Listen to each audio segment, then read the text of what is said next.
عليكم ورحمة الله وبركاته. إن الحمد لله وحده والصلاة والسلام على من لا نبي بعده. قال رسول الله صلى الله عليه وسلم عن أنس بن مالك رضي الله تعالى عنه عن النبي صلى الله عليه وسلم قال لا غدوة في سبيل الله أو روحة خير من الدنيا وما فيها. وعن خزيمة رضي الله تعالى عنه قال رسول الله صلى الله عليه وسلم من أنفق نفقة في سبيل الله كتبت له 700 ضعف رواه الترمذي। প্রশংসা আল্লাহ রাব্বুল আলামিনের জন্য, যে আল্লাহ রাব্বুল আলামিনের অশেষ মেহেরবানি, দয়া এবং করুণায় আজকে এই রজব মাসের 11তম তারিখে আপনাদের সম্মুখে মাগরিবের সালাতন্তে দুটি কথা বলার প্রয়াস পাচ্ছি। সেই আল্লাহ রাব্বুল আলামিনের শুকরিয়া আদায় করছি, আলহামদুলিল্লাহ। আরও প্রশংসা করছি আল্লাহ রাব্বুল আলামিনের, তিনি উত্তম পরিকল্পনাকারী। গোবিন্দগঞ্জ আসছিলাম একটা কাজে, আমাদের সম্মানিত বড় ভাই আব্দুল্লাহ আল মামুন, সভাপতি বাংলাদেশ আহলে হাদিস যুব সংঘ গাইবান্ধা পশ্চিম সাংগঠনিক জেলা, উনি ফোন দিলেন, চলে আসলাম। আল্লাহ কবুল করছেন, বিদায় আসছি, নিয়ত ছিল না এখানে আসার। তো যেহেতু সুযোগ পেলাম, ভালো একটি কাজ, দিনী ইলম তথা তালিমি বৈঠকের কথা শুনলাম। যাই জীবনে অনেক পাপ আছে, আর তালিমি বৈঠকে আসলে আল্লাহ রাব্বুল আলামিন ফেরেশতা মণ্ডলীকে বলে থাকেন যে ফেরেশতারা আজকে অমুক জায়গায় তালিমি বৈঠক হচ্ছে, তোমরা সেখানে যাও, গিয়ে দেখো যে আমার বান্দারা কি চায়। আমাদের চাওয়া পাওয়া একটাই, যে আমরা জান্নাত। আল্লাহ রাব্বুল আলামিন ফেরেশতাদের দোয়াটার সাথে সাথে মঞ্জুর করে নেন। বললাম আলহামদুলিল্লাহ। সেই 1 বছর পর এখানে আসলাম। 1 বছর আগে আসছিলাম ভাইয়ের সাথে। আপনাদের এখানে ইসলামী জালসা হয়েছে, সেখানে দাওয়াত পাচ্ছিলাম, কিন্তু সময় হয়নি। যাক, সব মিলে আল্লাহ রাব্বুল আলামিন তার আমরা আবারও শুকরিয়া করি, আলহামদুলিল্লাহি রাব্বিল আলামিন। দরুদ বর্ষিত হোক বিশ্বনবী মুহাম্মদ রাসূলুল্লাহ সাল্লাল্লাহু আলাইহি ওয়াসাল্লামের উপর। আজকের তালিমি বৈঠকে সংক্ষিপ্ত আলোচনা যেটুকু করব, তার বিষয়বস্তু হচ্ছে সময়। সময় আমাদের মূল্যবান সম্পদ, যা আমরা সবাই জানি, সবাই বুঝি, কিন্তু মানার ক্ষেত্রে আমাদের কিছু গলদ দেখা যায়। আমরা এই দুনিয়াবি সাংসারিক যাবতীয় যে কাজকর্মগুলো করি, সবগুলোই আমাদের একটা শিডিউল অনুযায়ী করে থাকি। যখনই আপনি ইসলামের কোনো কথা বলবেন, তখন আমাদের ওজোর আপত্তি দেখা যায়। আল্লাহর নবী সাল্লাল্লাহু আলাইহি সাল্লামের প্রসিদ্ধ সাহাবী আনাস বিন মালিক হতে বর্ণিত, তিনি বলেন, নবী করিম সাল্লাল্লাহু আলাইহি সাল্লাম বলেছেন, লা গুদওয়াতু ফি সাবিলিল্লাহ, যে ব্যক্তি আল্লাহর রাস্তায়, আও রাওহাতুন, যে ব্যক্তি আল্লাহর রাস্তায় দিনে কিংবা সন্ধ্যায়, সকালে কিংবা সন্ধ্যায় সামান্যতম সময় আল্লাহর পথে ব্যয় করে, তার জন্য ফজিলত হচ্ছে খায়রুম মিনাদ দুনিয়া ওয়া মা ফিহা, আসমান এবং জমিনের ভিতরে সর্বোত্তম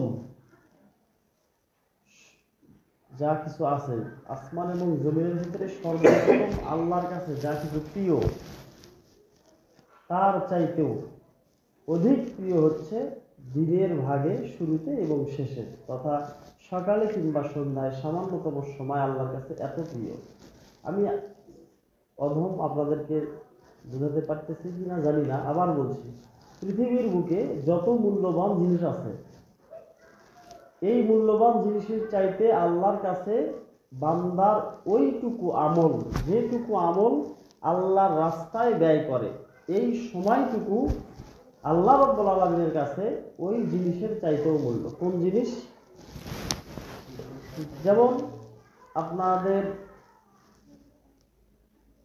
আমাদের অনেকেরই প্রিয় বক্তা আমাদের আব্দুর রাজ্জাক বিন ইউসুফ হাফিজাহুল্লাহ বলে থাকেন, একটি কথা যে গোটা বাংলাদেশটা বিক্রি করে দিলে কত কোটি ডলার হতে পারে। এটা কিন্তু একটা মূল্যবান সম্পদ।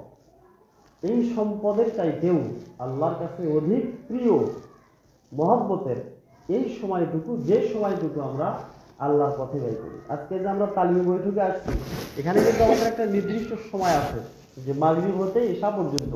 এই সময়টা আল্লাহর কাছে এই বিশ্বটাকে, সারা পৃথিবীটাকে বিক্রি করে দিলে যতগুলো টাকা হবে, বা এশিয়া মহাদেশকে বিক্রি করলে যতগুলো অর্থ সম্পদ হবে, তার চাইতেও প্রিয় এই সময়টুকু। সুবহানাল্লাহি ওয়া বিহামদিহি সুবহানাল্লাহিল আযীম। এই কথাগুলো যদি আমরা একটু ভাবি যদি, তাহলে আমাদের অনেক উপকার হয়। আপনি আজকে প্রশিক্ষণে বসছেন, আমাদের মান্যবর বড় ভাই আব্দুল্লাহ আল মামুন, তিনি প্রশিক্ষণ দেবেন। ওনার প্রশিক্ষণের জন্য আসলে ওনার সামনে বলাটা ঠিক হচ্ছে না, কারোর সামনে প্রশংসা করা ঠিক নয়। সারা বাংলাদেশে আহলে হাদিস যুব সংঘে বিভিন্ন জেলা উপজেলার লোকজন ওনাকে পেতে চায় যে ওনার কাছ থেকে একটা প্রশিক্ষণ নেবেন। উনি প্রশিক্ষণ দেন, সেটা মানুষের অন্তরে গেঁথে যায়। এই জন্য আমাদের গাইবান্ধা জেলায় যে কর্মীগুলো আছি, আমরা ছোট হই বড় হই, তারা সবাই যখন আব্দুল্লাহ আল মামুন ভাই প্রশিক্ষণ বা যে কোনো বক্তব্য দেয়, তারা সবাই চাতক পাখির মতো চেয়ে থাকে যে এখান থেকে কিছু আমাদেরকে হাসিল করতে হবে। তো যে কথাটি বলছিলাম, এই যে প্রশিক্ষণের যে একটা সময়, এই সময়টা আল্লাহর কাছে এত প্রিয়। সম্মানিত যুব সংঘের যুবকগণ, কথা হচ্ছে আপনি যখন দিনের বেলায় বা রাতের বেলায় যে কোনো সময় বাজারে যান, রাস্তায় যান, যেখানে আপনার যে কোনো কাজে যাচ্ছেন, হেঁটে হোক, গাড়িতে হোক, বসে হোক, যেখানে আপনি শিরক ও বিদআত যুক্ত কোনো কিছু দেখবেন, নির্দ্বিধায় আল্লাহর কাছে সাহায্য চাইবেন। সাহায্য চাবেন, সেই বেদাতকে আপনি প্রতিহত করার চেষ্টা করবেন। সেই বেদাতকে আপনি বা শিরককে আপনি আপনার জবান দ্বারা কথা বলে সেটাকে মানুষকে বুঝাবেন, দেখবেন আপনি সফলতা পেয়ে যাবেন।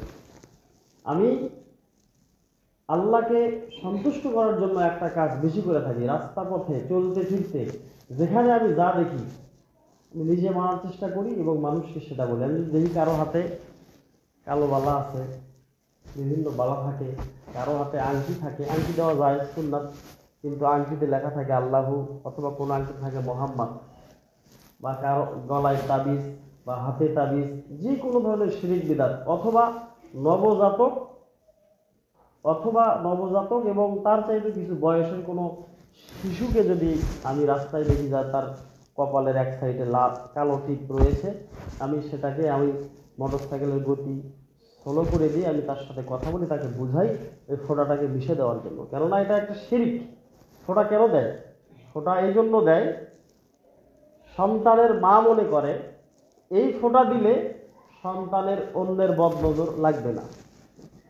কিন্তু আল্লাহ নবী সাল্লাল্লাহু আলাইহি সাল্লাম সূরা নাস এবং ফালাক নাজিল করে নবী মুহাম্মদকে জানিয়ে দিলেন যে বদনজর থেকে এই দুটি সূরা মানুষকে শাফা দান করবে। বলেন সুবহানাল্লাহ। তাহলে আমরা কোরআনকে প্রয়োগ না করে ফোঁটা দিচ্ছি। বালা যারা ব্যবহার করে তাদের উদ্দেশ্য কি? অধিকাংশদের বলবে হুজুর এটা হচ্ছে বাতের ব্যথার জন্য দিচ্ছি। তাহলে দেশে কি ডাক্তার কম পড়েছে, বাতের ব্যথা ঠিক হবে না?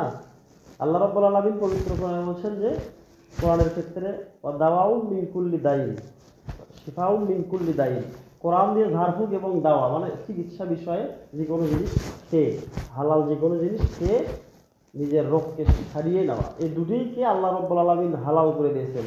এই দুটি ছাড়া বাকি যে কোনো পথ পদ্ধতি অবলম্বন করাই শিরকের ভিতরে চলে যাবে। সম্মানিত উপস্থিতি, তো এই যে বালা দিছে বাতের ব্যথা ভালো হওয়ার জন্য, আমি আমার প্রতিষ্ঠানের একটা কাজের জন্য বাইরে গেছিলাম, যা দেখি যে এক মহিলা হাতে লাগাচ্ছে, পায়ে লাগাচ্ছে 4-5টা। আমি ওনাকে বললাম, প্রথমে উনি খুলতে চাইলেন না। আমি যে কোনো কাজ করি আল্লাহর কাছে সাহায্য চাই যে আল্লাহ আমি এখানে যেন সফলতা পাই, আর তুমি আমার এই কাজটাকে কবুল করো, আমি সেটা পাই আল্লাহর কাছে। মানে চাইবেন না কেন? আল্লাহ নবী সাল্লাল্লাহু আলাইহি সাল্লাম স্পষ্ট বলছেন বুখারীর হাদিস যে আপনি কোনো জিনিস আল্লাহর কাছে চাইবেন, সেটা যদি জুতার একটা ফিতাও হয়, সেটাও আপনি আল্লাহর কাছে চাইবেন, অন্য কারো কাছে না। তাহলে আমি কেন সাহায্য চাবো না? কেননা আমি এক এলাকায় যাচ্ছি, আমার এলাকা থেকে অনেক দূরে, সেখানে আমি শিরক বিদাতের কথা বললে মানুষের অন্তরে লাগবে, তারা আমাকে মারতেও পারে, তারা আমাকে বকা দিতেও পারে। এই জন্য আমি আল্লাহর কাছে সাহায্য চাই, আল্লাহ যেন আমাকে সেখান থেকে মুক্ত করেন। এইভাবে আমি দাওয়াতি কাজ করি। এই যে একটা সময়, যে কথা বলছি যে সময় বিষয়ে, তাহলে আমি গেছি আমার প্রতিষ্ঠানের একটা স্বার্থে, সেখানে গিয়ে আমি দেখলাম শিরক বিদআত আমার প্রতিষ্ঠানের যিনি প্রধান শিক্ষক বা প্রধান পরিচালক, তিনি আমাকে বললেন যে জাহিদ সাহেব আপনি এখানে কেন? আমরা যে কাজে আসছি সেই কাজ করি, এটা হানাফি এলাকা, এখানে আমাদেরকে সেভাবে ছাত্র সংগ্রহ করতে হবে। আপনি যে শিরক বিদআতের কথা বলেন, ছাত্র তো আমরা পাবো না। আমি বললাম রিজিকের মালিক আল্লাহ, ছাত্র দেওয়ার মালিক আল্লাহ, কিন্তু শিরক আমি স্পষ্ট দেখছি, এটা আমাকে প্রতিহত করতে হবে, প্রতিবাদ করতে হবে। কেননা আমি যুব সংঘের একজন কর্মী, আমি আল্লাহকে কি জবাব দেবো? আমার চোখের সামনে শিরক বিদআত দেখা যাচ্ছে, আমি সেটাকে প্রতিহত অবশ্যই করবো। শুধু তাই নয়, প্রতিহত করছি এবং সাথে সাথে ভিডিও করে আমার কর্মীদের সবার মেসেঞ্জারে পাঠিয়ে দিচ্ছি যে আপনারা একটু উদ্বুদ্ধ হন, এভাবে কথাগুলো বলেন। সে শুনবে না কেন? সে তো মানুষ, তাকে তো আল্লাহ রাব্বুল আলামিন বোধ শক্তি দিয়েছে। তাকে আমি বলছি যে মা দেখেন, এটা দিয়ে আপনার কোনো উপকার হবে না। এই যে বালা দিয়েছেন আপনি, হাত পায়ে 4টি, আরো অন্য অন্য বালা দিয়েছেন, এটা দিচ্ছেন আপনি, এটা দিয়ে যদি আপনি একজন সালামও দেয়, আপনি ওয়ালাইকুম আসসালাম ওয়া রাহমাতুল্লাহ বললেন, 90টা নেকি পাওয়ার কথা, আপনি কি পাবেন না? আপনি যদি আজকে 10টা টাকা দান করেন, এই বালা থাকা অবস্থায় আপনার এই 10 টাকা দান করলে দানের যে সব, সেটা আপনি পাবেন না, সম্ভবই নয়। আপনি যদি এখন মারা যান, তাহলে আপনি এখন জাহান্নামে যাবেন, কারণ আপনি শিরক অবস্থায় আছেন, মুশরিক অবস্থায় আছেন। বলার সাথে সাথে সব খুলে দিল আমাকে খুলে দেয়নি, আমাকে বলছে যে বাবা এগুলো আমি রেখে দেবো, আর কখনো হাতে দেবো না। আমি বলছি না, আমি চলে যাওয়ার পর আপনি আবার দিতে পারেন, অথচ এগুলো আমাকে দেন, আমি কেটে দিই, আমি কেটে দিচ্ছি। সবাই তো বুঝছি কি হকটা বলবেন, কে কি মনে করলো দেখার বিষয় নাই। রাস্তাঘাটে চলছেন, কোনো বেগার নারীকে দেখছেন মাথায় কাপড় নাই, বিভিন্ন মানে বেপরদায় আছেন, তাকে আপনি হক কথা বলবেন, সে যত কোটিপতির সন্তান হোক না কেন, হক কথা বলবেন, আপনি সাহায্য প্রাপ্ত হবেন। সম্মানিত বুঝতে কি সময়, এই যে হক কথাগুলো আপনি প্রচার করবেন, একটু সময় নিয়ে যাচ্ছেন একটা টিউশনি করার জন্য, এমন অবস্থায় পথের ভেতরে আপনি দেখলেন, রাস্তার ভেতরে দেখলেন আপনি যে একটা বিদাতি কর্মকাণ্ড হচ্ছে, একটু সময় ব্যয় করেন, ব্যয় করে একটু শিরক বিদআতকে উৎখাত করার মন মানসিকতা নিয়ে আসেন। এই সময়টা আল্লাহর কাছে এই সব কিছুর চাইতে, যত মূল্যবান সম্পদ রয়েছে সব কিছুর চাইতে আল্লাহর কাছে মহামূল্যবান হবে। সম্মানিত উপস্থিতি, তাই সময়ের ক্ষেত্রে সময়টাকে যদি আপনি সাদগা করতে চান, বুখারীর আরেকটি হাদিস রয়েছে আবু হুরায়রা থেকে বর্ণিত, তিনি বলেন ক্বালা রাসূলুল্লাহ সাল্লাল্লাহু আলাইহি সাল্লাম, আল্লাহ নবী সাল্লাল্লাহু আলাইহি সাল্লাম বলেন যে নাযালাত আলাইহিম, মানুষের উপরে, পৃথিবীর উপরে প্রত্যেক দিন 2 জন ফেরেশতা অবতরণ করেন। কয়জন? 2 জন ফেরেশতা অবতরণ করেন। দুজনই আল্লাহর কাছে অবতরণ করেই ফরিয়াদ করেন যে মান আতা, যে ব্যক্তি আল্লাহর পথে কোনো কিছু ব্যয় করে, দান করে। সকালবেলা ফেরেশতা অবতরণ করেই বলেন যে আল্লাহর কাছে যে ব্যক্তি কোনো কিছু দান করে আল্লাহর পথে, আল্লাহ তুমি সেই দানকে দ্বিগুণ করে দাও। কার দোয়া এটা? ফেরেশতার দোয়া। 2 জন ফেরেশতা প্রতিদিন সপ্তম আসমান হতে জমিনে আসেন, এসে আল্লাহর কাছে ফরিয়াদ করে, আল্লাহ যারা পৃথিবীর বুকে দানশীল, দান করবে, আল্লাহ তুমি তার এই দানকে আরো দ্বিগুণ করে দাও। সুবহানাল্লাহ বলেন। অপর ফেরেশতা আল্লাহর কাছে ফরিয়াদ করে যে আল্লাহ যে ব্যক্তি কৃপণ, আল্লাহ তুমি তাকে ধ্বংস করে দাও। বলেন নাউজুবিল্লাহ। 2 জন ফেরেশতা 2টি দোয়া করে। তাই এখন কথা হচ্ছে যে আমরা তো অধিকাংশ গুলাই স্টুডেন্ট, ছাত্র, আমার তো টাকা পয়সা নাই, কি দান করব? আমরা একটু সময় দান করব। আমরা একটু আল্লাহর পথে সময়কে, আমাদেরকে যে আল্লাহর সময় দিয়েছে, এই সময়টাকে আমরা একটু আল্লাহর পথে ব্যয় করব। তাহলে প্রতিদিন যে ফেরেশতা আসে দোয়া করে, তাহলে আমরা প্রথম ফেরেশতার দোয়ার ভেতরে আমরা অন্তর্ভুক্ত হতে পারব। আমরা ইনশাআল্লাহ যে কর্মী ভাইগণ আসি, আমরা আজকে কি একটু আমভাবে, সাধারণ, কঠিন কোনো ওয়াদা নাই, সাধারণতা করতে পারি যে আমরা যেখানে যে কোনো অন্যায় দেখব, আমরা সমাজের উন্নয়নমূলক যে কোনো কাজ আমরা সময় নিয়ে সেটাই করার চেষ্টা করবো। সে সময়টা এখন বেশি হোক আর অল্প হোক, যাতে আমরা ফেরেশতার, প্রথম ফেরেশতার দোয়ার ভেতরে অন্তর্ভুক্ত হতে পারি। সম্মানিত উপস্থিতি, আর একটু কথা বলে শেষ করব। আন খুজাইমা ইবনে ফাতিকিন রাদিয়াল্লাহু তাআলা আনহু থেকে বর্ণিত, তিনি বলেন নবী করিম সাল্লাল্লাহু আলাইহি সাল্লাম বলছেন, মান আনফাকা নাফকাতান ফি সাবিলিল্লাহি, যে ব্যক্তি আল্লাহর রাস্তায় দান করে, যে ব্যক্তি আল্লাহর রাস্তায় দান করে, দানটা আমাদের কি আগেই বলছি, সেটা হচ্ছে সময়।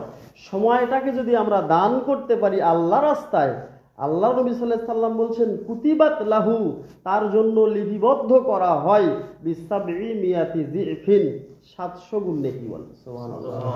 তাহলে সময় যদি আমরা আল্লাহর পথে ব্যয় করতে পারি, এটার জন্য আল্লাহর কাছে লিপিবদ্ধ করা হয়।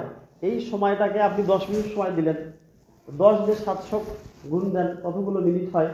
এতগুলো মিনিট আপনার ভালো কাজ করার সব আপনার আমলনামায় দেওয়া হবে। সুবহানাল্লাহ। পরকাল তো আছেই। তাই আপনাদের সমস্ত কর্মী ভাইদের উদ্দেশ্যে একটাই বলছি, আপনারা যত ব্যস্তই থাকেন একটু আল্লাহর পথে সময় দেন। আমরা আরো একটি হাদিসে জানি, আল্লাহ নবী সাল্লাল্লাহু আলাইহি সাল্লাম বলছেন, যে ব্যক্তি দুনিয়াবী কাজে কর্মব্যস্ততা দেখায়, আল্লাহ তার কর্মব্যস্ততার ভেতরেই ডুবে রাখে। আর যে ব্যক্তি এর ফাঁকেই একটু সময় আল্লাহর পথে দেয়, আল্লাহ তাকে সময় আরো বের করে দেয়। আজকে আপনি তালিম বৈঠকে সময় দিচ্ছেন, আপনার অনেক কাজ, আপনি অনেক ব্যস্ত মানুষ, সময় দিচ্ছেন, আল্লাহ রাব্বুল আলামিন আপনি যে কর্ম করেন সেই কর্মে বারাকা দান করবে, সেই কর্মে আপনাকে আরো সময় ব্যয় করে শান্তিতে থাকতে দিবেন। যারা কোটি কোটি টাকার মালিক, তারা দেখবেন রাতে ঘুম পাড়তে পারে না, রাতের 1টা-1.5টা বাজে ঘুম হয় না, ফজরে উঠতে পারে না, তাদের শুধু প্রেশানি, তারা শান্তি পায় না। টাকা আছে, প্রচুর টাকা আছে, কিন্তু শান্তি নাই। কিন্তু আপনার আমার মতো মানুষ ঈশার সালাত পড়ে খাচ্ছি, খাওয়ার পরে ঘুমাচ্ছি, ফজরে উঠছি, মনের ভিতরে একটা শান্তি অন্যরকম, যেখানে মন চাচ্ছে সেখানে যাচ্ছি, বাপের অত টাকা নাই, নিজের অত টাকা নাই, মনে যেখানে চাচ্ছে সেখানে দাওয়াতি কাজ করছি। আপনি দেখেন একজন যার এখন বাড়িতে 50,000 টাকা আছে, অথবা তার বেশি আছে, অথবা মানে বিভিন্ন ব্যবসার সাথে জড়িত আছে, দেখবেন তাদেরকে আপনি ডাকে নিয়ে আসবেন, বলবেন যে না সময় না, খাসিতলা কাজ হচ্ছে আমার। এই ব্যক্তিরা কোনোদিন সময় পাবে না। এই জন্য চেষ্টা করতে হবে আল্লাহর পথে একটু সময় দেই, একটু সময় দিলে আপনার অন্য দিক দিয়ে আল্লাহ শান্তি দেবেন। আমি আমাদের সভাপতি সাহেবের পরামর্শ করবে বা অন্য ব্যক্তিদেরও পরামর্শ করবে, আমি একটা প্রতিষ্ঠান করছি বাড়িতেই, আমি পরিচালক, আরো একজন আছেন আমার ভগ্নিপতি, নিজের ভগ্নিপতি, দুজনেই চালাচ্ছে। তো আমার এই ভগ্নিপতি জমিয়তের সাথে তার একটু মানে চলাচল করার ইচ্ছা বেশি। আগে যুব সংঘের কর্মী ছিল যে কোনো ক্ষেত্রে, কিন্তু 5 কেজি নারায়ণগঞ্জ থেকে দাওরা দিচ্ছেন, ওনার আশা যে মাদ্রাসার সিলেবাসকে উনি জমিয়তের সাথে অন্তর্ভুক্ত করবেন। আমি বলছি যে না, এটা কখনোই সম্ভব নয়, আমি এটাকে হাদিস ফাউন্ডের সাথেই করব। তো আমাদের সম্পর্ক অনেক ভালো, জমিয়ত আর যুব সংঘের ক্ষেত্রে একটু অলদ বলদ হয়, কিন্তু সেটাকে আমি ম্যানেজ করে নিতে পারি। কিন্তু আমি যুব সংঘের যে কোনো কাজ করি, ওনার একটু বাধা থাকে, সরাসরি আমাকে বলতে পারে না যে তোমার এই কাজটা করা যাবে না, অন্য সিস্টেমে বলে। কিন্তু আমি এই কাজ, আমি যুব সংঘের সাথে থাকি, নতুন প্রতিষ্ঠান, আপনারা জানেন প্রতিষ্ঠানের সাথে যারাই আছে তারা কঠিন চাপে থাকে, কিন্তু আল্লাহ রাব্বুল আলামিন তারপরও আমাকে সময় দেন। ওই ব্যক্তি আমার নিজের ভগ্নিপতি, সারাদিন মাঠে ঘাটে খাটে, বেশ কয়েকটা প্রতিষ্ঠানের সাথে জড়িত আছে, মানে মক্তব জাতীয় সিস্টেমে তিনি পড়ান, অনেক ইনকামও করেন, তো মাদ্রাসায় চালান, শুধু ব্যস্ত আর ব্যস্ত, একটু সময় পান না। সালাতের সময় শুধু পান, গোসলের সময় খাবার সময়ও পান না। আর আমি খাবার সময় পাচ্ছি, গোসলের সময় পাচ্ছি, মাঝে মধ্যে তালিম বৈঠকের জন্য সময় পাচ্ছি। আমার মনে হচ্ছে 24টা যে একটা ঘন্টা আছে দিনের, আমার মনে হচ্ছে যে আল্লাহ মনে হয় আমার 24 ঘন্টার জায়গায় 28 ঘন্টা করে দিচ্ছে, মানে মূলত 24 ঘন্টাই। কিন্তু আমার অনেক সময়, আমার সমস্যা নেই।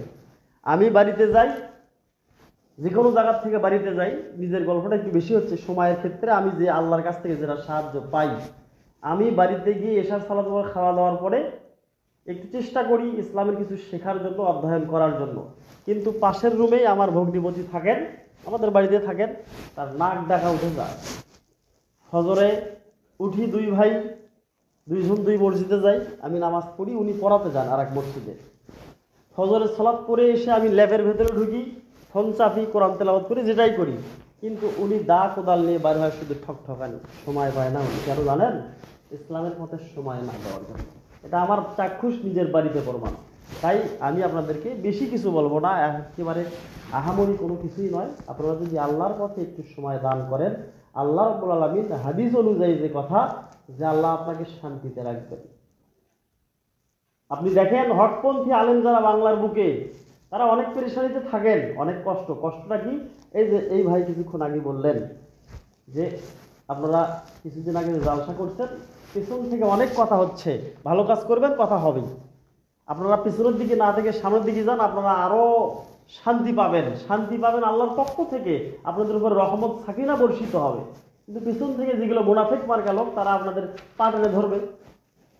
মেডিসিন ফারুককে চিনি আমরা, কি গোবিন্দগঞ্জের, তো তার একটা উক্তি অন্যর কাছ থেকে আমি শুনছি। তিনি বলছেন যে আল্লাহ যদি আমার কল্লা ধরে উপরের দিকে টানে, গোবিন্দগঞ্জবাসী যদি আমার পা ধরে টানে, কোনো লাভ নেই। পেছনের লোক আপনাকে যত টানুক কোনো লাভ হবে না।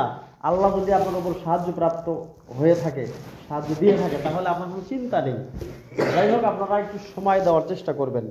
আপনারা যেদিন শুনবেন যে আমাদের সাপ্তাহিক একটা তালিম বৈঠক নিজেরাই করবেন, সাপ্তাহিক মাসিক ভাই বড় ভাইদেরকে ডাকবেন, এই সময়টা দিবেন। আপনারা দেখবেন পরের দিন যদি আপনারা সৎ নিয়তে এসে থাকেন সময় দেওয়ার জন্য, তাহলে দেখবেন পরের দিন থেকে আপনি আরো শান্তিতে থাকতে পারবেন।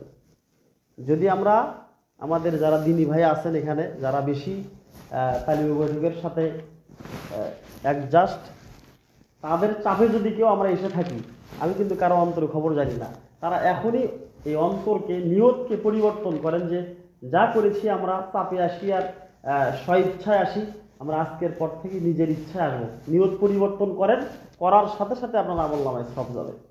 যে যদি মনে করি যে না, বড় ভাইদের চাপে এখানে আসছি, তাহলে কিন্তু সব পাওয়া যাবে না। সময়ের পরিবর্তে আল্লাহর কাছ থেকে এই শান্তিটা পাওয়া যাবে না। আর যদি নিয়তকে পরিবর্তন করি আমরা, যে না, আজকের পর থেকে যা ভুল করছি, এখন একটু আল্লাহর পথে সময় দেওয়ার চেষ্টা করবো যে কোনো পদ্ধতিতে, তাহলে আল্লাহর পক্ষ থেকে আপনি শান্তি প্রাপ্ত হবেন। আল্লাহ রাব্বুল আলামিন আমাদেরকে সময় বুঝে ইসলামী দাওয়াতি কাজে অংশগ্রহণ করার তৌফিক দান করুক। সকলেই বলি আল্লাহুম্মা আমিন। আকুলু কওলি হাযা আস্তাগফিরুল্লাহ লি ওয়া লাকুম ওয়া লিসাইরিল মুসলিমিন। সুবহানাকা আল্লাহুম্মা ওয়া বিহামদিকা আশহাদু আল্লা ইলাহা ইল্লা আনতা আস্তাগফিরুকা ওয়া আতুবু ইলাইক। আসসালামু আলাইকুম ওয়া রাহমাতুল্লাহ।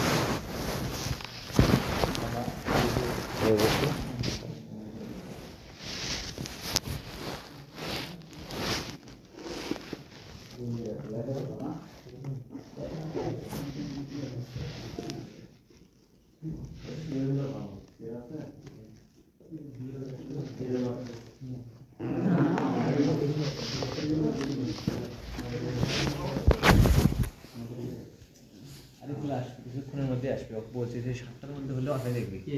আরিফুল বললাম, মেসেঞ্জারে বলে দিলাম। আমরা তো অনেক আলোচনা শুনছি না, জি, বিশাল বড় আলোচনা হয়েছে, আমরা মাত্র করলাম ইসলামকে বোঝানোর জন্য যে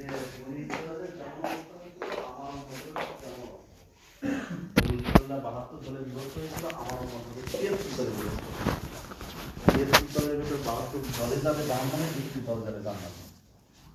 তাহলে সেই একটি দল যে জান্নাতে যাবে সেটা কোনটা? সেটা হচ্ছে আহলে সুন্নাত ওয়াল জামাত। এই জামাতের সাথে যদি আমরা থাকতে না পারি, অন্য দলের সাথে গেলে আমাদেরকে জাহান্নামে যেতে হবে। আর বাংলাদেশ আহলে হাদিস যুব সংঘ যে একটা হকপন্থী সংগঠন, এটা আমরা কোষ্ঠী পাথরে যাচাই করে দেখেছি কোরআন এবং হাদিসের সাথে। আপনারা, আমি যেগুলো লিখবো এগুলো লিখে নিবেন, গুরুত্বপূর্ণ পয়েন্ট। বাংলাদেশে 2 ধরনের আন্দোলন চলছে।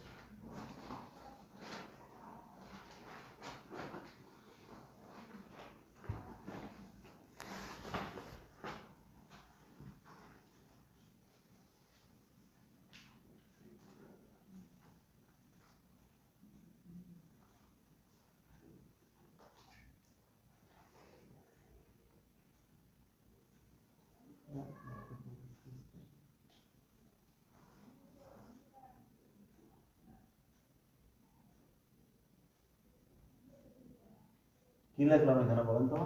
বাংলাদেশে 2 ধরনের আন্দোলন চলছে। 1 নম্বর হচ্ছে আপনার ধর্ম নিরপেক্ষ আন্দোলন।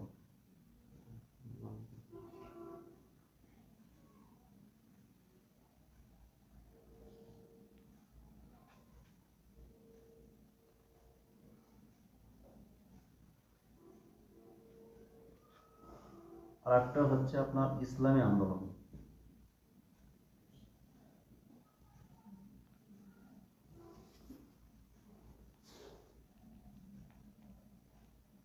পৃথিবীতে এবং বাংলাদেশে এই দুটোর ভিতরে সীমাবদ্ধ।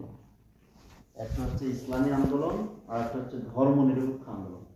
ইসলামী আন্দোলন কাকে বলে? খাতা বলবেন না শুনি, আপনি লিখবেন না?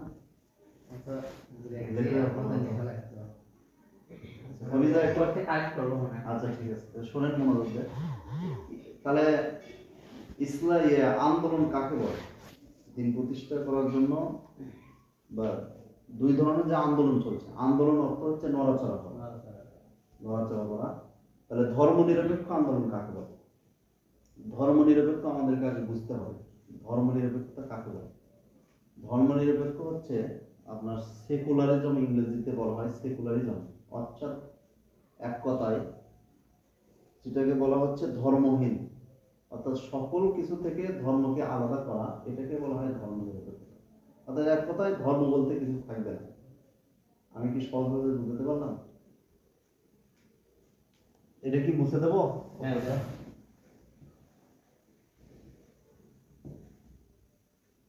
তাহলে প্রথমে হচ্ছে আপনার ধর্ম নিরপেক্ষ আন্দোলন।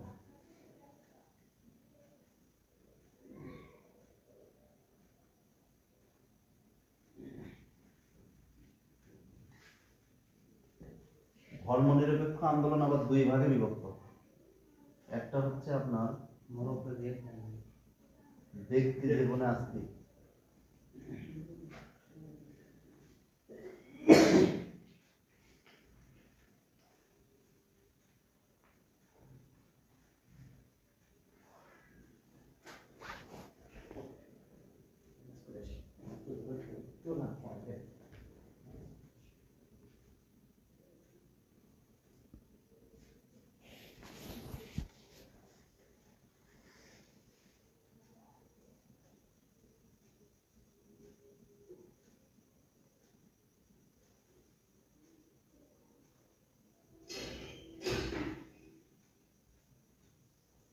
কি লিখলাম দেখেন তো, ব্যক্তি জীবনে আস্তিক ও বৈষয়িক জীবনে নাস্তিক। বৈষয়িক জীবনে নাস্তিক।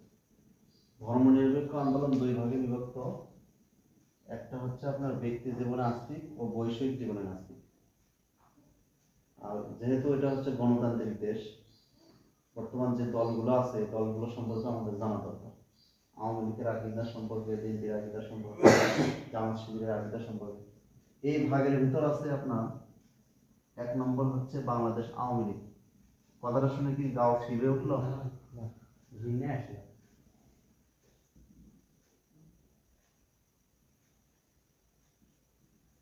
তারপরে আছে বিএনপি,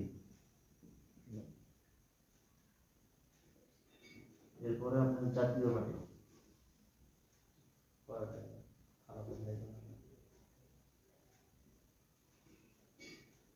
কি কারণে নামগুলো আসলো বলেন তো, কি বলতে পারবেন? ধর্ম নিরপেক্ষতাবাদে দুই ভাগে বিভক্ত। একটা হচ্ছে ব্যক্তি জীবনে আস্তিক, বৈষয়িক জীবনে নাস্তিক। এই ভাগের ভিতর আছে বাংলাদেশ আওয়ামী লীগ, বিএনপি, জাতীয় পার্টি। কি কারণে এরা ব্যক্তি জীবনে আস্তিক, বৈষয়িক জীবনে নাস্তিক, কেউ বলতে পারবেন? একটা উদাহরণ। বৈষয়িক জীবনে নাস্তিক কি ব্যক্তি জীবনে আস্তিক বলতে কি তারা ব্যক্তিগত জীবনে তারা মনে করে যে ইসলামই আমাদের ধর্ম, এবং হচ্ছে রাজনীতি করতে গিয়ে বৈশ্বিক রাজনীতিতে তারা হচ্ছে ইসলামকে দূরে রেখে তারা ইহুদি এবং নাসারারা যে তাদের হচ্ছে গণতন্ত্র বা আরো যত তন্ত্র আছে সমাজতন্ত্র সবগুলোকে তারা হচ্ছে তাদের ধর্ম মনে করে, কিন্তু ব্যক্তি জীবনে তারা ইসলামকে, এই জন্য তারা ব্যক্তি জীবনে আস্তিক। এবং আমার কথাগুলো কি আপনারা বুঝতে পারছেন? সমস্যা হলে বলুন। এটা হচ্ছে ব্যক্তি জীবনে আস্তিক। কি কারণে হলো? আস্তিক বলতে যারা স্বীকার করে তাদেরকে বলে আস্তিক, আর যারা অস্বীকার করে এদেরকে বলে নাস্তিক। ব্যক্তি জীবনে এরা সালাত, সিয়াম, হজ, যাকাত এগুলোকে মানে। কাবা গৃহে গিয়ে শেখ হাসিনা তিনি আল্লাহর কাবা গৃহের গ্লাভ ধরে বলে যে আল্লাহ আমাকে ক্ষমা করো, লাব্বাইক আল্লাহুম্মা লাব্বাইক। এরপরে বাইতুল মুকাররমে গিয়েও আল্লাহকে মান্য করে, সালাত, সিয়াম, হজ, যাকাত এগুলো পালন করে এবং কোরআন তেলাওয়াত করে। এতে কোনো সন্দেহ নেই, মুসলমান হিসেবে এগুলো করে। কিন্তু মুসলিম হিসেবে আল্লাহ তাআলা কি কোরআনে বিধান দেননি যে চুরি করলে হাত কাটতে হবে, জিনা করলে রজম করতে হবে, আরো যেগুলো শাসন আছে এগুলোকে আল্লাহ তাআলা দেননি বিচার। কিন্তু সংসদে গিয়ে তারা করেন কি, কোরআনের আইনগুলো বাদ দিয়ে তারা নিজের মন মতো আইন তৈরি করে বলেন যে এটা হা জয়যুক্ত হলো, সবাই এটাকে একমত দিয়ে সেটাকে তারা ওটা বৈধ করে নেয়, আল্লাহর আইনের বিরুদ্ধে চলে গেল। এই জন্য ব্যক্তি জীবনে তারা আল্লাহকে চালাচ্ছে মর্যাদা ঠিকই মানলো, কিন্তু কোরআন অনুযায়ী যে দেশ শাসন করতে হবে সেটাকে তারা অস্বীকার করলো। এই জন্য ব্যক্তি জীবনে এরা আস্তিক, বৈশ্বিক জীবনে নাস্তিক। তুমি কি বুঝতে পারলাম? বাংলাদেশ আওয়ামী লীগ ক্ষমতা ছিল দীর্ঘদিন, দীর্ঘ 15 বছর দেশ শাসন করছে। তারা কি কোরআন সুন্নাহর একটা আইন চালু করছে? চালু করে লুটপাট করে দেশটা একবারে বিলীন করে দিচ্ছে। তারপরে বিএনপি দুর্নীতিতে 1 নম্বরে গেছিল। বিএনপির আমলে অনেক আলেম ওলামা নির্যাতনের শিকার হয়েছিলেন। এরপরে এরাও কিন্তু ক্ষমতা থাকার পরও মহিলাদেরকে আগে দিয়ে তারা ক্ষমতা চালিয়ে গেছেন, কিন্তু কখনো কোরআন সুন্নাহর আইন চালু করেনি। এবারে জাতীয় পার্টি একই কাজ করছে, কখনো ইসলামের একটা আইন তারা চালু করতে পারেনি। এই জন্য ব্যক্তি জীবনে এরা আস্তিক, বৈশ্বিক জীবনে এরা নাস্তিক। তাহলে এই সমস্ত দলের সাথে কি আমাদেরকে থাকা যাবে? এই সমস্ত দলের সাথে কি আমাদের থাকা যাবে? আর এইটুকু যে কথা বললাম, আমার কথা কি আপনারা বুঝছেন? এরা কি কারণে ব্যক্তি জীবনে আস্তিক? ব্যক্তি জীবনে সালাত, সিয়াম, হজ, যাকাত সবই মানে, কিন্তু বৈশ্বিক জীবনের নামে যে কোরআন অনুযায়ী যে দেশ চালাতে হবে এটাকে তারা প্রত্যাখ্যান করে। এই জন্য এরা ব্যক্তি জীবনে আস্তিক, বৈশ্বিক জীবনে নাস্তিক। লিখে নিছেন?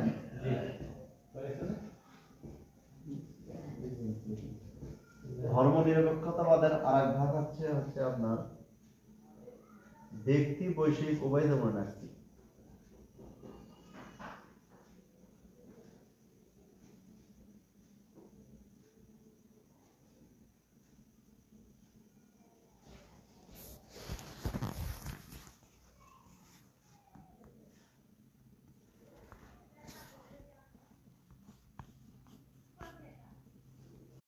আচ্ছা, আমি ব্যাখ্যা দিচ্ছি। এরপর হচ্ছে কমিউনিস্ট পার্টি,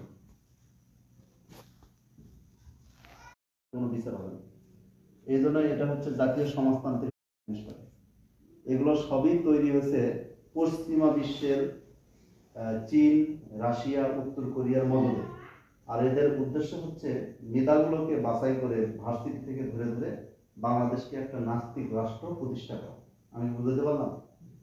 এই জন্য বেশিরভাগ মুসলমানের যারা ছাত্ররা দেখবেন, বিশেষ করে যারা ছাত্রীরা এই দলে অন্তর্ভুক্ত হয়, তারা আল্লাহকে মানে না, সালাত সিয়াম তো দূরের কথা, তারা নিজেকে মুসলিম বলে দাবি করে না যে সে মুসলিম। এরপরে করে কি, তারা মনে করে যে মানুষ এসেছে বাদর থেকে, ডাকডনের মতো, এদিকে তারা বিশ্বাস করে। এই জন্য তারা বাদরের মতো আচরণ করতে থাকে, অর্থাৎ জিনা ব্যবস্থা থেকে শুরু করে যত কাজ সব তারা করে থাকে। এগুলো কি বুঝলেন? ব্যক্তি জীবনেও তারা আল্লাহকে মানে না, বৈশ্বিক জীবনে তারা আল্লাহকে মানে। এই দলগুলো কি করা যাবে? যাবে না। আচ্ছা, এটা তো বুঝলেন তাই না? ধর্ম নিরপেক্ষতা আন্দোলন কিন্তু এটা হলো, এই জন্য এই দলগুলো করা যাবে না। আর একটা ভাগে কি আসলো বলেন তো দেখি? দ্বিতীয় ভাগে ইসলামী আন্দোলন।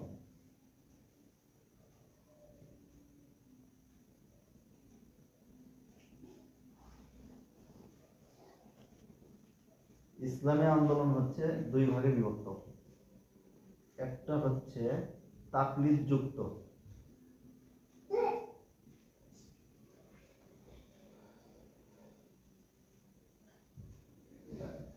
আর একটা হচ্ছে তাকলিদ মুক্ত।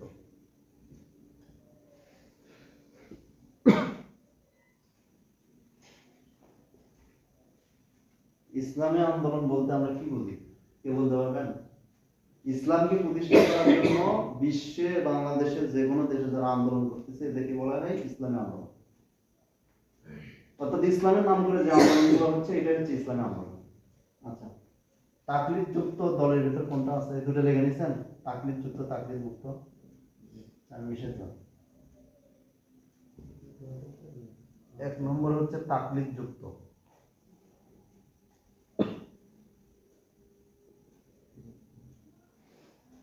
এখন প্রশ্ন হচ্ছে তাকলিদ কাকে বলে? মামা বলতে পারবেন তাকলিদ কাকে বলে? বলেন। তাকলিদ মানে হচ্ছে আমরা সাধারণত বুঝি হচ্ছে অন্ধ অনুসরণ। হ্যাঁ। যেমন হচ্ছে গরুর পিছে গরুর বাছুর যেরকম মা যেদিকে যায় সেদিকে যায়, সে ভালো মন্দ যাচাই বাছাই করে। অর্থাৎ তাকলিদ বলতে শরীয়তের কারো কোনো কথা বিনা দলিলে চোখ বুজে মেনে নেওয়ার নামই হচ্ছে তাকলিদ। অর্থাৎ যে কোনো একটা কথা কেউ বললো, সেটাকে অন্ধভাবে মেনে নিল, কিন্তু সেটাকে দলিল অনুযায়ী মানলো না, এটাকে বলা হয় অন্ধ অনুসরণ বা তাকলিদ। একজন শাইখ বললো যে সংগঠন করা যাবে না, দলিল আছে কিনা আমি দেখলাম না, শাইখের কথা মেনে নিলাম, যে এত বড় একটা শাইখ একটা কথা বললো সংগঠন হারাম, আমি সেটাই মেনে নিলাম, এটা হচ্ছে তাকলিদ। এই সহজভাবে বুঝলেন তো নাকি? তাকলিদযুক্ত দলের ভেতর 1 নম্বর হচ্ছে বাংলাদেশ জামাত ইসলামী,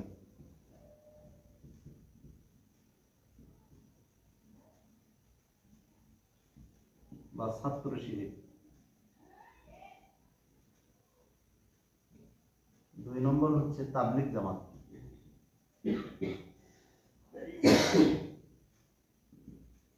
3 নম্বর হচ্ছে চরমনাই।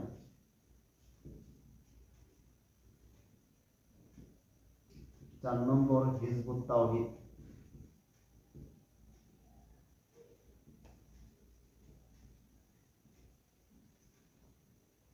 তারপরে 5 নম্বর আপনার আহলে কোরআন। কি বলে যেটা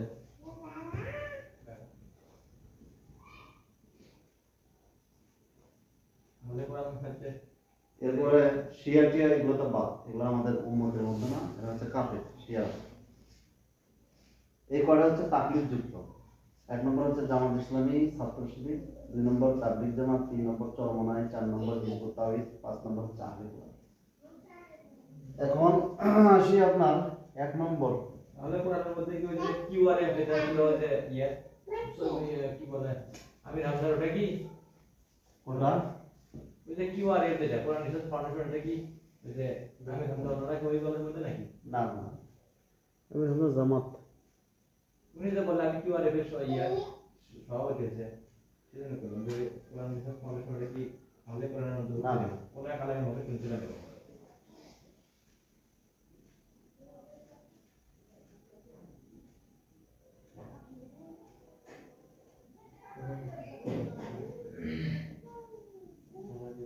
জামাত ইসলামী ছাত্র শিবির, এই দলটা কেন করা যাবে না? বা এটার সাথে সালাফি মানহাজ আকীদার অনেক পার্থক্য আছে। এই জন্য সৌদি আরব থেকে যারা বড় বড় সালাফ, বিশেষ করে বাংলাদেশের প্রতিষ্ঠাতা আব্দুল কাফির কুরাইশি, তাকে একটা পত্র দেওয়া হয়েছিল গাইবান্ধা থেকে। তাকে বলা হয়েছিল যে আপনার আহলে হাদিস ভুল, আপনাদের এই ভুল, আপনাদের এই ভুল, আপনারা অনেক কিছু মানেন না, আপনারা খেদমতে দিন করতেছেন, ইকামতে দিন কিছুই করেন না। তখন তিনি উত্তমভাবে এর জবাব দিচ্ছেন। আসলে জামাত ইসলামী কেন করা যাবে না, তার পিছনে অনেকগুলো কারণ আছে। 1 নম্বর হচ্ছে আকিমুদ্দিন, দিন প্রতিষ্ঠা বলতে আমরা কি বুঝি?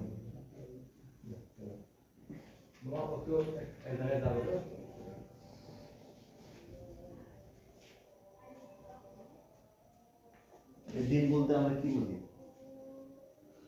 দিন বলতে আমরা কি বুঝি? দিন বলতে ইসলাম, এই দিন বলতে সৈয়দ আবুল আলা মওদুদী, তিনি কি সাহাবী না আমাদের মতো মানুষ? আমাদের মতো মানুষ। আচ্ছা, ইন্ডিয়া পৃথিবীতে কোরআন হাদিসকে মানুষ 3 ভাবে বোঝে। 1 নম্বর হচ্ছে বোঝে নিজের মত, 2 নম্বর বোঝে হচ্ছে ইমামদের মত বোঝে,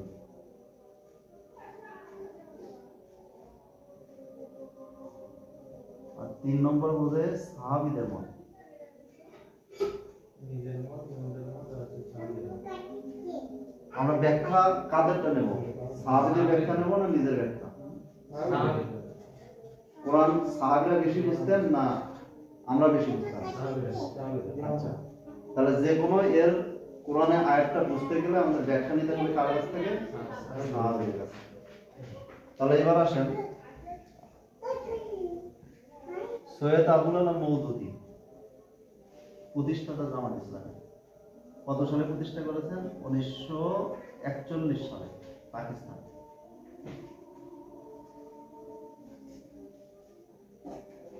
দিন অর্থ তিনি বললেন আনাকিমুদ্দিন,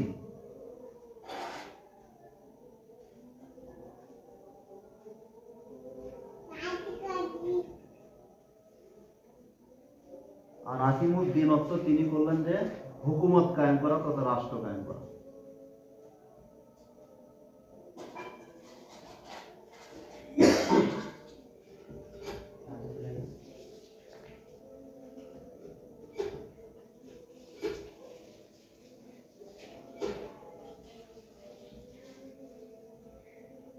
আবুদার ভাই বুঝলেন?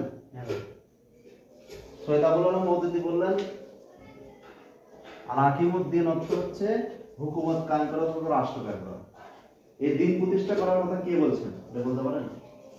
সূরার 42 নম্বর সূরা, 42 নম্বর সূরা 13 নম্বর আয়াত।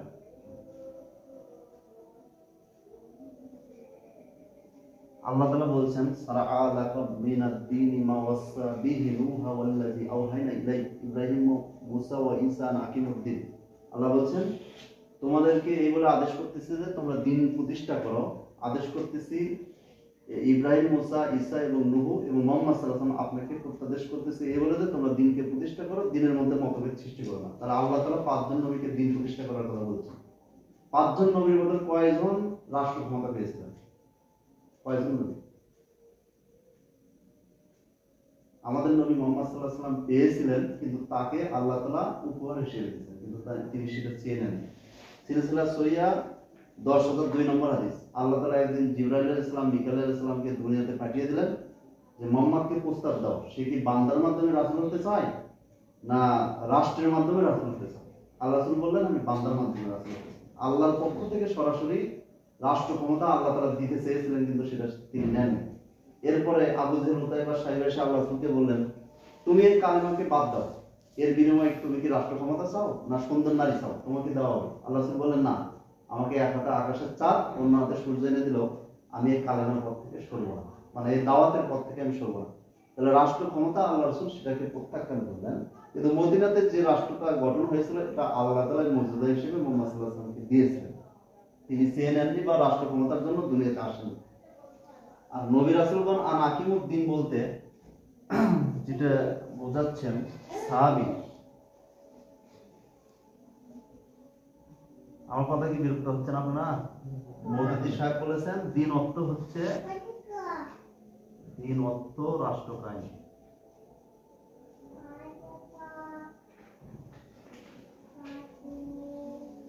আর আব্দুল্লাহ ইবনে আব্বাস সাহাবী,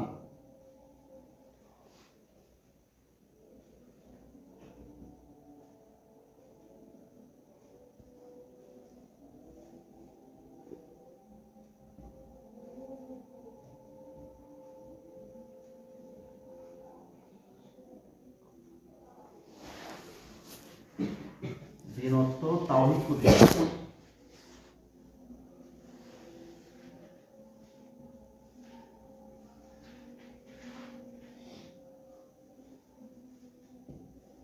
একটু বলেন তো আমি কি লিখছি বলেন।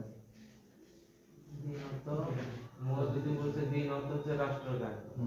আর আব্দুল্লাহ ইবনে আব্বাস রাদিয়াল্লাহু আনহু সাহাবী বলেন দিন অর্থ তাওহীদ প্রতিষ্ঠা। তাহলে আমরা কার ব্যাখ্যা নেব? সাহাবীর যদি ব্যাখ্যা নেই তাহলে কি আমাদের রাষ্ট্র কায়েমের জন্য লালিত হওয়া যাবে? তাহলে তাওহীদ বলতে আমরা কি বুঝি? তাওহীদ বলতে আমরা আল্লাহর একত্ববাদ প্রতিষ্ঠা করা। আর সালাত, সিয়াম, হজ, যাকাত, সিয়াম, সালাত, কালেমা, সালাত, সিয়াম, হজ, যাকাত এর প্রতিষ্ঠা করাটাই হচ্ছে তাওহীদ। তাহলে এক নম্বর ভুল ব্যাখ্যা করলেন সৈয়দ আবুল আলা মওদুদী, দিন অর্থ হচ্ছে রাষ্ট্র কায়েম করা, যার কারণে অনেক যুবক এই বিভ্রান্তির মধ্যে পড়ে গেছে। এরপরে দ্বিতীয় যে ব্যাখ্যা তিনি দিয়েছেন, তিনি যেটা বললেন আপনার খুতবাত নামক একটা বই আছে সৈয়দ আবুল আলা মওদুদীর 25 পৃষ্ঠায়, তিনি বলেন দিন আসলে হুকুমতের নাম, শরীয়ত হলো ওই হুকুমতের সংবিধান, আর ইবাদত হলো ওই আইন বা বিধান পরিবর্ত করা না। এবার আল্লাহ বলছেন আল্লাহ কি দিনকে অপূর্ণ করে দিয়েছেন না দিন পরিপূর্ণ করে দিয়েছেন? এটা কুরআন সূরা মায়দার 2 নম্বর আয়াত। আর সৈয়দ আবুল আলা মওদুদী বলছেন আসলে সহম, সালাত, হজ, যাকাত, জিকির, তাসবিহ মানুষকে উক্ত বড় ইবাদত অর্থাৎ রাষ্ট্র কায়েমের জন্য প্রস্তুতকারী ট্রেনিং কোর্স মাত্র। অর্থাৎ সালাত, সিয়াম, হজ, যাকাত এগুলো হচ্ছে ট্রেনিং কোর্স, বড় খরচ হচ্ছে রাষ্ট্র কায়েম করা। তাহলে আল্লাহ বললেন যে আমি দিনকে পরিপূর্ণ করে দিলাম। আর সৈয়দ আবুল আলাহ মওদুদী বলছেন এগুলো এখনো পূর্ণাঙ্গ হয়নি, ট্রেনিং কোর্স মানে ট্রেনিং প্রশিক্ষণ চলতেছে। আর বড় খরচ হচ্ছে হুকুমত খান। আর একটা ব্যাখ্যা ভুল করছেন যে আমরা জানি ইহদিনাস সিরাতাল মুস্তাকিম, আল্লাহ আমাকে সরল সঠিক পথ দেখাও। এখানে তিনি ব্যাখ্যা করছেন আল্লাহ তুমি আমাকে সরল রাজপথ কি দেখাও। সৈয়দ আবুল আলাহ মওদুদী তিনি করছেন। হ্যাঁ, আচ্ছা এটা গেল। এরপরে সবচেয়ে যে বিষয়টা রাষ্ট্র কায়েমের করতে গেলে বর্তমান প্রেক্ষাপটে আমাদের যদি বর্তমান বিভিন্ন দেশে বিভিন্ন সিস্টেমে রাষ্ট্র কায়েম করা হয়, আর বর্তমান বাংলাদেশে যে পদ্ধতি, এটা কি পদ্ধতি, এটা কি বলা হচ্ছে? গণতন্ত্র। আর এইভাবে যদি রাষ্ট্র কায়েম করতে যায় তাহলে অবশ্যই গণতন্ত্রের মাধ্যমে যেতে হবে। তাহলে গণতন্ত্র কি ইসলাম সাপোর্ট করে? তাহলে আমরা যদি প্রকৃত ইসলাম পেতে যাই বা তাওহীদবাদী হতে চাই তাহলে গণতান্ত্রিক ভাবে আমাদের যাওয়া যাবে না, আমাদের সিলেকশনে বিশ্বাস করতে হবে। এই যে বর্তমান ইউনূস সরকার ফখরুদ্দিন আমলে মানুষ যেভাবে শান্তিতে ছিল, 57 বছর বাংলার মানুষ কি কখনো শান্তি দেখছে? কারণ একটাই গণতন্ত্র। আর গণতন্ত্রটা তৈরি করছে কে? একজন ইহুদি, একজন খ্রিস্টান। যারাই গণতন্ত্রটা তৈরি করছে তারা কিন্তু নামে গণতন্ত্র, কিন্তু ভিতরে কিন্তু তারা খেলাফত মানে। এটা বিশ্বাস হয়? যেমন আমেরিকায় নির্বাচনে প্রেসিডেন্ট যতই ভোট পায়, 10 লক্ষ যদি ভোট পায়, কিন্তু ওই দেশের 500টা ভোট আছে সংরক্ষিত ভোট, যেটাকে বলা হয় ইলেকট্রিয়াল ভোট, জ্ঞানীদের ভোট। ওই ভোট যে বেশি পাবে সেই ওই দেশের প্রেসিডেন্ট। 2বার 2জন মহিলা দাঁড়াচ্ছিল, প্রথমবার হিলারি ক্লিনটন এবং দ্বিতীয়বার কমলা হ্যারিস, এইবার যে হেরে গেলেন। তারা জানে যে নারী নেতৃত্ব কখনো শান্তি বয়ে আসবে না, এই জন্য তারা কিন্তু নারীকে ক্ষমতা দেন। এই জন্য কি করছেন তারা? পুরুষকেও ডোনাল্ড ট্রাম্পের মতো একজন পাগলা হলেও তারা কিন্তু ক্ষমতা দিচ্ছেন। পুরুষ নেতৃত্ব তারা চান, কিন্তু নারী নেতৃত্ব চান না। কিন্তু আমরা বাংলার মুসলমান, বোকা মুসলমান কি করছি? নারী নেতৃত্বের পিছনে ছুটছি। তাহলে এবার হচ্ছে আপনার যেটা বিষয় গণতন্ত্র, তাই না?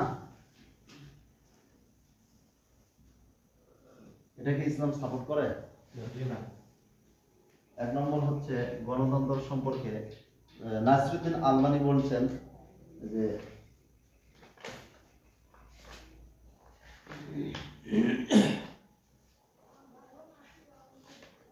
নাসিরুদ্দিন আলমানি তো আপনারা চেনেন, তাই না? 20 শতাব্দীর শ্রেষ্ঠ আলেম।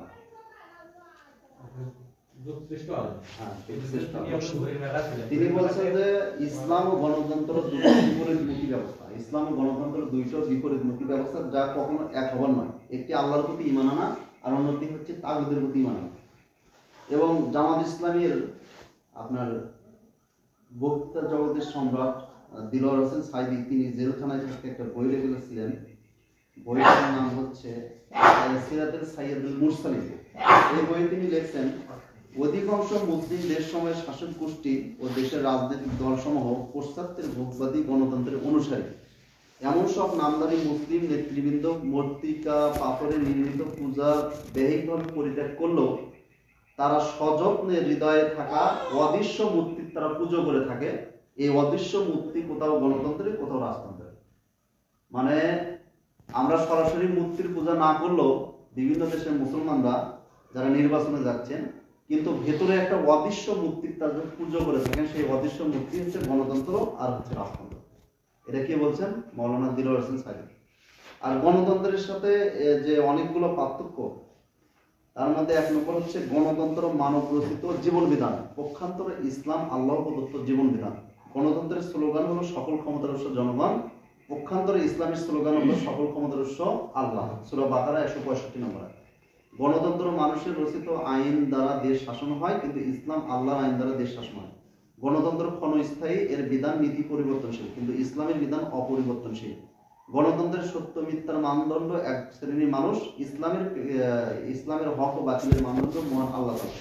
গণতন্ত্রে অধিকাংশ রায় চূড়ান্ত। 2টা কারণে গণতন্ত্রকে সৌদি আরবের বড় বড় মুহাদ্দিস কিরাম বা সালাফি মানহাজ তারা বলেছেন 2টা কারণে গণতন্ত্র শিরক। একটা হচ্ছে অধিকাংশ রায় চূড়ান্ত, আর সকল ক্ষমতার উৎস জনগণ। এই 2টা জিনিস থাকার কারণে গণতন্ত্র শিরক। তাহলে এই গণতন্ত্রের মাধ্যমে কি নির্বাচনে যাওয়া যাবে? যাওয়া যাবে। তাহলে বর্তমান জামাত ইসলামী ছাত্র শিবির বলছে যে আমরা যদি ক্ষমতায় যাই তাহলে ইসলাম কায়েম করব। ইসলাম কায়েম করলে কি হবে? সেখানে যদি আইন করি তাহলে দেশে ইসলাম প্রতিষ্ঠা হবে। এটাই যদি হয় তাহলে 200 বছর ব্রিটিশরা ভারত উপমহাদেশ শাসন করে কখনো কি মুসলমানদেরকে মেরে মেরে কি কখনো খ্রিস্টান বানাতে পারছে? পারেনি। তাহলে 5 বছরে সে ইসলামের কি প্রতিষ্ঠা করবে? আর গণতন্ত্রটা নিয়ন্ত্রণ করে আমেরিকা। তারা যদি যতই বলে আইন করে সুদ উৎখাত করবে, কিন্তু করতে পারবে না। এটা বিশ্ব ব্যাংকের কাছে দায়বদ্ধতা থাকতে হবে, সেটা আমেরিকার কাছে করতে হবে। এই জন্য মানুষের আকীদা পরিবর্তন করতে হবে। এই জন্য যেটা আমাদের দরকার সেটা হচ্ছে, মুসলিম হিসেবে আমাদের যেটা দরকার সেটা হচ্ছে খেলাফত। খেলাফত এই ব্যবস্থা কে দিয়ে গেছেন? খেলাফতের ব্যবস্থাটা কার? আর গণতন্ত্রের ব্যবস্থাটা কে দিয়েছেন? Abraham Lincoln. তিনি বলছেন democracy is the government of the people, by the people and for the people. অর্থাৎ গণতন্ত্র এমন একটি সরকার ব্যবস্থা যা জনগণের জন্য, জনগণের দ্বারা জনপ্রতিনিধিত্ব শাসন ব্যবস্থা। তাহলে খেলাফতটা প্রতিষ্ঠার উপায় হচ্ছে দুইটি।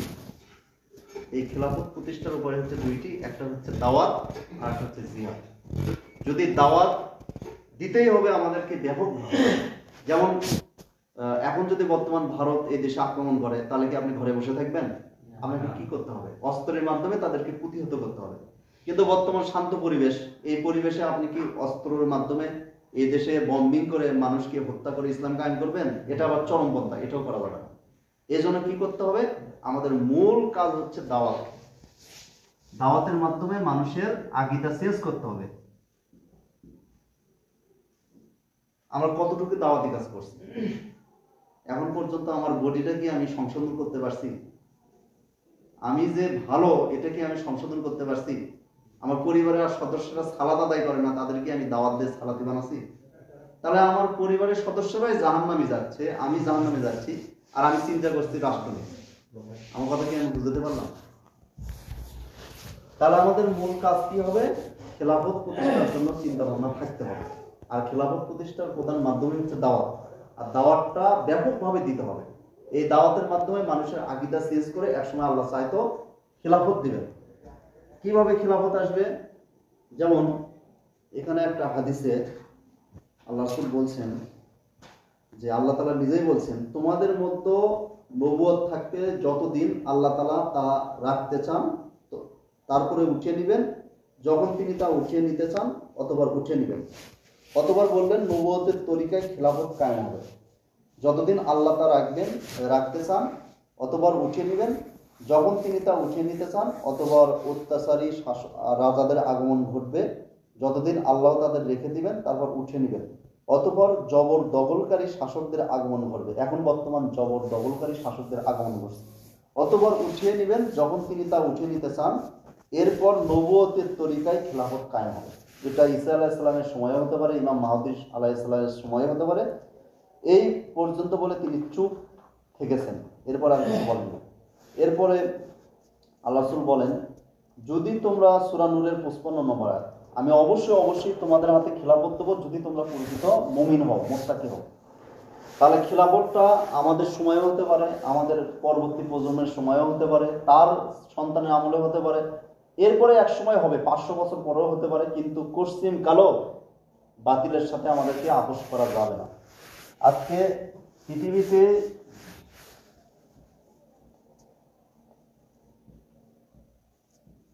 সাতান্নটি মুসলিম কান্ট্রি,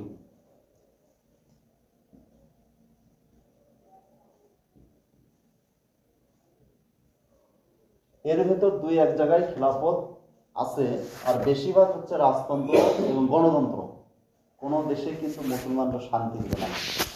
কারণ একটাই, এই জিনিসটা তৈরি করেছে মুসলমানদেরকে দমে রাখার জন্য।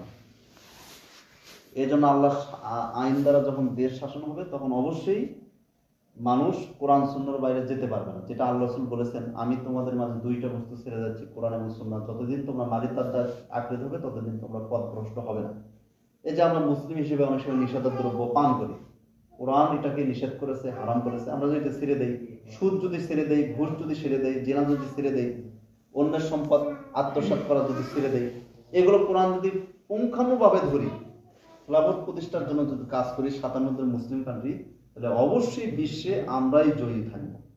কিন্তু আজকে আমরা মার খাচ্ছি কি জন্য? আমরা কোরআন সুন্নাহ থেকে সরে গিয়ে আমরা এই গণতন্ত্রের অনুসারী হচ্ছি, যেটা আজকে আমরা মুসলমানরা মারা যাচ্ছি। আমি কি বুঝতে পারলাম? এরপরে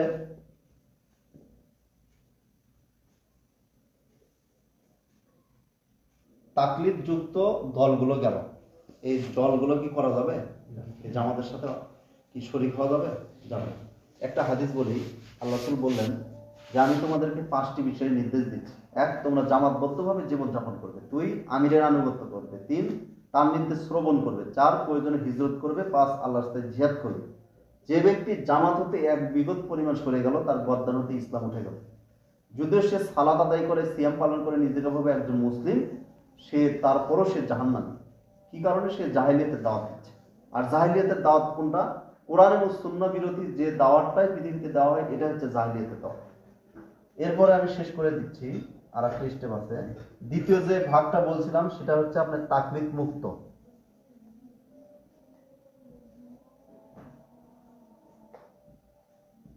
তাকলিদ মুক্ত দল আবার 3 ভাগে বিভক্ত। একটা হচ্ছে চরমপন্থা, 2 নম্বর হচ্ছে মধ্যপন্থা, 3 নম্বর হচ্ছে আপনার নরমপন্থা, যেটাকে বলা হয় শৈতুল্যবাদী।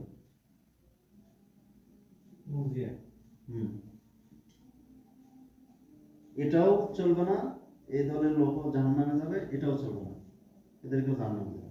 একমাত্র জান্নাত প্রাপ্তি যে দলটা হবে, এটা হচ্ছে জান্নাতি দল। কিভাবে? চরমপন্থা, এরা মুসলমানদের মধ্যেই তৈরি হবে। ইমাম রাসূল কিছু হাদিস বলেছেন, স্বেচ্ছামনে কিছু তরুণদের আবির্ভাব হবে, যাদের মাথা থাকবে নেড়ে, তারা কোরআন তেলাওয়াত করবে কিন্তু কণ্ঠ অতিক্রম করবে না। তারা এত দ্রুত ইসলাম থেকে বের হয়ে যাবে যেমন তীর ধনুক থেকে বের হয়ে গেলে তারা মুসলিমদেরকে হত্যা করবে। এবং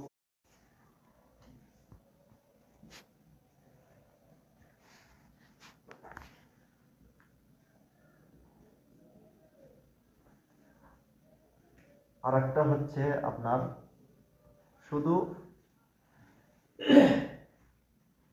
পপুলার হাদিস।